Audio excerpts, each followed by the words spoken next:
Hey folks, it's Peter Catalano. Welcome back to the interview. And today we have ActionCoach with us, actually, Andrew Buchan with ActionCoach. And so I just consider him an action coach. That's why I call him ActionCoach. So, Andrew, welcome to the interview. Thanks, Peter. Really appreciate it. Hey, listen, before we go on too far, I know this is our first interview. And on first, we just got a little bit of background for you. I Yeah, hear an accent, so I'm sure everybody else hears it too. So tell us a little bit about you.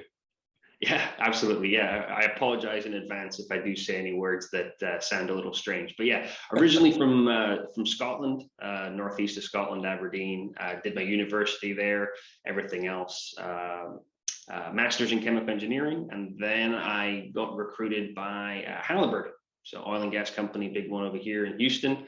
But I actually started with them over in Scotland and quickly moved to the States and then all over the world.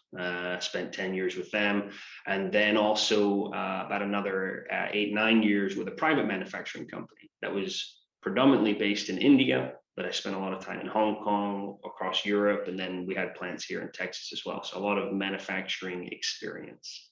That is fascinating. Well, that's something that we've had several conversations about is processes. And so, first of Mhm. all, thank you for that bit of a background there. And boy, you world traveler, lots of experience in dealing with multiple cultures, which of course means that you know how to work with different people.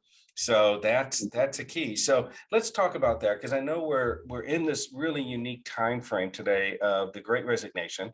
Lots Mhm. of people shifting jobs, lots of people tired of the 9 to 5, maybe bought into the whole sale of the 9 to 5, and it's just not working for them. Flip side of that equation is hard to keep employees. Mhm. And I know we've talked about this quite a bit. So, based on your manufacturing background, let's talk about how's a manufacturer retain employees. What, where's the starting point for them, Andrew?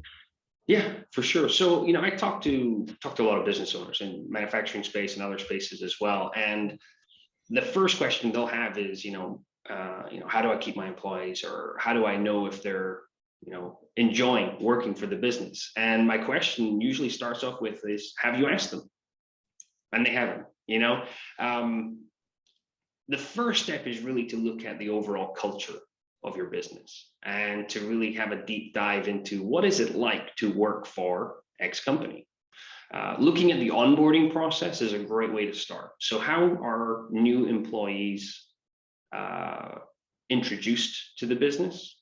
How are they introduced to their department? How are they introduced to the norms? Because you're going to have some um, kind of like that tribal knowledge, that information that gets passed around that's maybe not documented, but it's just, this is how we do things in the business. Every company has that. It's great to work them and build them into a process if it's the right thing, but there's always going to be that aspect that people just kind of learn as they join a company. But looking at that process is really important to see how people are introduced to the business. And then if you are having a problem, especially with attrition, looking at that exit process as well. What information are we getting from employees that weren't happy? What are they saying? Exit interviews are difficult. A lot of people give you at face value, but that's not an excuse to not do them. It's a opportunity to get better and better at them. Got it. So you've given us what I see as the whole timeline here. I'm thinking of myself and employees that I've had throughout the years, and let's break some of this down for a bit here, right? Because business owners are dealing with a lot every day. So little bits of time. So let's talk about the first thing that really hit in my mind is culture. So you talked Mhm. about culture, you talked about onboarding, you talked about processes, you talked about exit strategies, obviously the whole life cycle there of an employee. Let's start at the beginning. Yeah. I have a philosophy that everything flows from top down. So culture is king, in my opinion. So what does somebody do to identify, and then the next step would be to put into place a culture? Mhm. So a great first step is to think about it in a couple of different ways. So, the culture that you're wanting to create for your business, it's really the values that you find or feel important, and that's going to take this business further into, into the future. And it's not all about the business owner, though. That's an important piece. At ActionCoach, we use, there's 12 values that we work with businesses to help identify. And it's great to take maybe 3 from the business owner's point of view. So as the business owner, what is really important to them? And that can sometimes go back to why the business even started in the first place, right? Sure. Why they really started that. So it's The next one. interesting. Oh, I'm sorry. I'm going to interrupt there. So it's interesting you say that, because on a financial planning standpoint, from my perspective, I start all my conversations with the values conversation with them as well. And I want to key in on this, because it seems like if somebody can identify their core value, then that can be applied everywhere, applied to the business. You said there were 12 values that you look to identify from ActionCoach, and maybe bring 3 of them from the personal side. So explain that a little bit more. What does that look like for somebody? Yeah. So breaking them out. And absolutely, your own personal values are an important piece. That's why we recommend only 3 from the business owner side. The next side we look at is from the team. So you put yourself in the team's point of view, the employee's perception, and say, okay, what is important and values that they find dear to continue their relationship with the company? What's going to keep them, maybe not a lifelong employee, but that type of thinking. What is really key and important, why someone would want to join your organization and then stay along with it? So you've got the business owner's view, you've got the team's point of view. Then the next one that we look at is the customers. So why would a customer continue to keep on buying from you, whether it's a manufacturing service or whether it's just a regular goods? So what are the values that they want to see for them to be a lifelong purchaser of your products and services? So let's come back to the manufacturing now. On manufacturing specifically, is it common to have long-term employees, or they tend to be high turnover? I guess it depends on the industry and the product, right? But I guess my question is, can a proper culture and proper mindset of the owner, again, everything flowing downhill, can that keep the mundane, if you will, employee long time?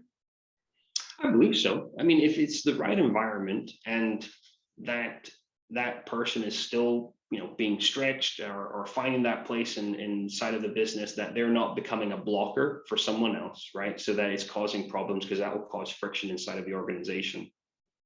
But as long as that their needs are being met, as well as the organization, succession management is a good way to go through that and kind of look to see if there's opportunities or potential risks in the future with key employees or with employees that have been there a long time. But the opportunity is absolutely there for them to be included and feel very valued, and to be in the company for a very long time. Well, especially when it's technical side as well, because then you have those skill sets that really do become key people. Well, if you're investing in the employees and investing in their education and investing in them learning more, makes sense to me that you're investing in the future management. And that keeps people growing, if that's something that's of value to them as well, not to mention the company. So Andrew, is there a point where in your experiences, is there an identifiable point where the value of the individual, the value of the person who started the business, really, I want to say, becomes on the back burner, and the company assumes its own culture, its own life, if you will? Yeah, and actually that's the fourth part, where is when we look at the values, the fourth part is, what's the values that the business needs to know or wants to entrust into the employees and everyone involved, that it's going to continue to grow and do that. Yeah, you'll definitely have the owners, at the beginning of a business, that's all it is, right? It's really them and how it's growing. Sure. and everything that's coming across. But as that company does develop, it incorporates everything, all those different segments of those values that we talked about, and it will develop into an entity of its own, right? Its own feelings as it goes through. So that's something that you can manage, and you can keep your finger on that pulse to make sure that you are continuing to see the right behaviors and the right values being driven in the decision making process, because that's really where you see them. If you have values inside of the business, if you've got a feeling that the culture isn't there, you really can look at the actions that are happening and drive back to say, hey, where was the decision point in that action to say this is what we were going to do, when you know what, it doesn't seem like it's facing our values. So it's interesting you say that, because Roy Disney once said, if your values are clear, your decisions are easy. And that's something I take to heart in the financial planning side as well, is to me, you live your life based on the values, the intrinsic core values, not like I value a cup of coffee in the morning, but intrinsic core values. And I believe that can be translated not, from the owner into the business, or the business and takes on its life of its own. Andrew, what's the starting point? If somebody comes to you, says, I got a manufacturing company here, no matter what size, what's the starting point that you're going to help them to get going on coaching for them? Sure. Yeah. So we always start with either a health check or a strategic review of their business to really understand what they're looking for. Because there definitely could be different tools and applications that I could talk with them about, but it really depends on where they want to go with their business. So is it growing it? Is it really, we've found this niche and we're really digging into this type of process or this type of manufacturing? It really depends there. So the best way absolutely is to start and go through one of my complimentary strategy sessions, really to understand what their desires are for the business, and for obviously for them to understand these are the tools and skill sets that Andrew can use to get us there. So for those business owners listening who identify they're maybe stuck somewhere, or identify they're maybe not stuck, but they see another level they want to go to, they can have a quick complimentary session with you and start to, identify one of these items, the core values, and then start that process, right? That's what gets the train going down the road. There's plenty of other things to work on, but let's start. What's here for you? Where do you want to go? Is that saying that correctly? 100%. Yep, absolutely. Period. Yep. Got it. So, folks, 45 minutes. I threw that in. Is that how much time do you take? For a really good review, we take 90 minutes to go through it. 90 minutes is a lot of your time, but that's an accurate review. Excuse me. Well, that's fantastic. Andrew, thank you for taking your time here to be an interview here today. I hope you come back. I think there's a lot of segments here that we can dive into. But for the sake of this conversation, culture is the starting point. Identifying it and then conveying it is what I'm hearing from you, is the initial process to get this ball rolling to go to that next level. Yeah, I like it. Yep, agreed. Awesome. I like it too. Andrew, thank you for your time here today, being on the interview, and we'll see you again soon. Thank you, Peter.